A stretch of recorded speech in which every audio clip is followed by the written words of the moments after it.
Today we're just looking at how much further can the yen fall, because it's been a crazy week so far here on Wednesday for the yen against the US dollar and against all major currencies.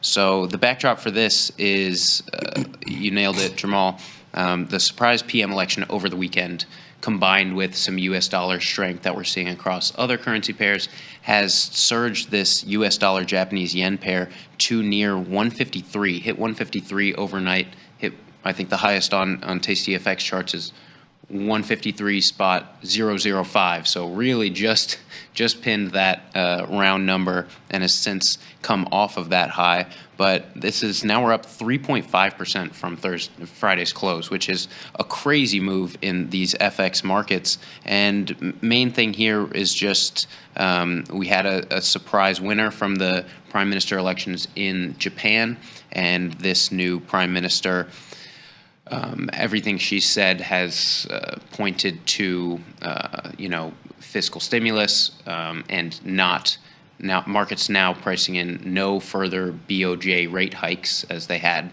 one in the cards at some point. Now she's a fan of Abenomics, which first came into effect, former prime minister for Japan, in 2013. I did a little digging into dollar yen in 2013. Bounced 22% in 2013, just the calendar year, which is a crazy move. Back then, more sensitive perhaps to percentage moves. We were trading around 90 to 105 in the spot market here.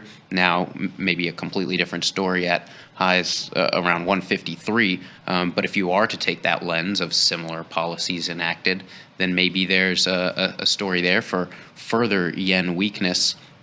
And, we are still cutting here in the U.S., maybe not as vigorously as once expected.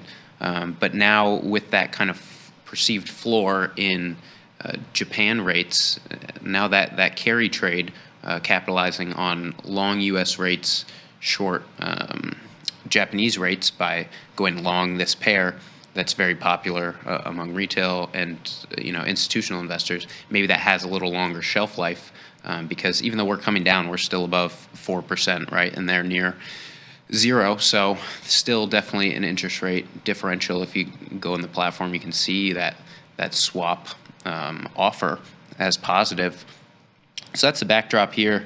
And then going over to the next slide, just wanted to contextualize this a little further of what happened last time we were at 152. If we could go to the next slide, please. Yeah, so last time we were at 152, we were coming down from highs at 158. This was to start the year, so U.S. dollar down, to the tune of 10% against something like the euro, but now really clawing back against the yen in particular. And 158 would be kind of unch on the year. And so we've seen in some of my analysis, my back testing we've done, that US dollar Japanese yen tends to be a more trending market historically over shorter time horizons than perhaps other pairs that are more mean reverting over the same time horizons. So you have the tape action here that points to, maybe another 600 points of action here. But then you also factor in the wrinkle that's so interesting always from the Japanese yen is the BOJ, the Minister of Finance, on Tuesday, saying that they are looking at these spot rates, these exchange rates, because they are prone to intervene at historic extreme levels. And so that's come before in 2022, 2024. Mm-hmm. Most recently, it came in 2024 at around 160, where the BOJ is physically stepping in, trying their best to lower this exchange rate, bolster the yen a little bit. But it's kind of shrouded in mystery as to what their criteria are for doing so, how they feel when they feel they need to step in.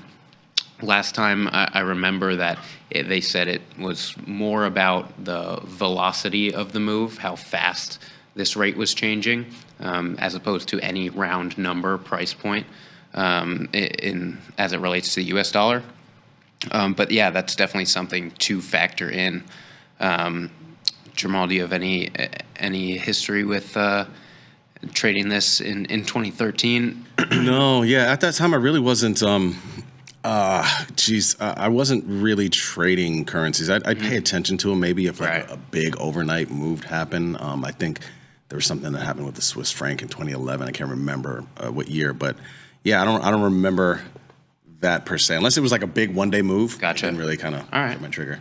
Yeah, and then lastly here, wanted to finish up with price extremes in non-dollar yen pairs, because if you're looking at that chart we just looked at, dollar yen, or you don't want to step in, any sort of U.S. dollar exposure given the shutdown and a lot of uncertainty around the dollar's prospects, you have some really unique price extremes and price points as possible entry against other currencies in these cross-currency pairs.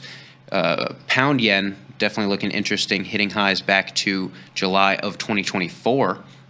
It's currently sitting around 204 and has reached, up near 208 in that cycle before reversing. So that one, similar to U.S. dollar, maybe has some historic pretense for trading a range or stepping in if you're a contrarian.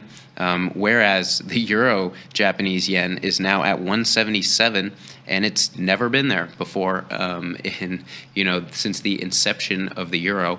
I went back on our price graphs dating back to 2000. I was like, that's weird. We get some price data from the 90s and other pairs, and then had to check myself that the euro's creation was in 1999. Duh. So we're in rarefied air here. Maybe if you're a contrarian, that would dispel you from trying to step in front of that. No real crutch historically to structure any sort of trade around. But also with the context of the U.S. dollar's been beat up this year so far. European currencies have not. So perhaps you're a contrarian trader, and thinking that these European currencies have some to give back. The yen is hurting the most on the board right now. So that's all I got for you for yen weakness. Could continue, but be wary of the BOJ's intervention if it happens. This is a massive move in the euro. Yeah, golf club. I need a golf clap, but thank you.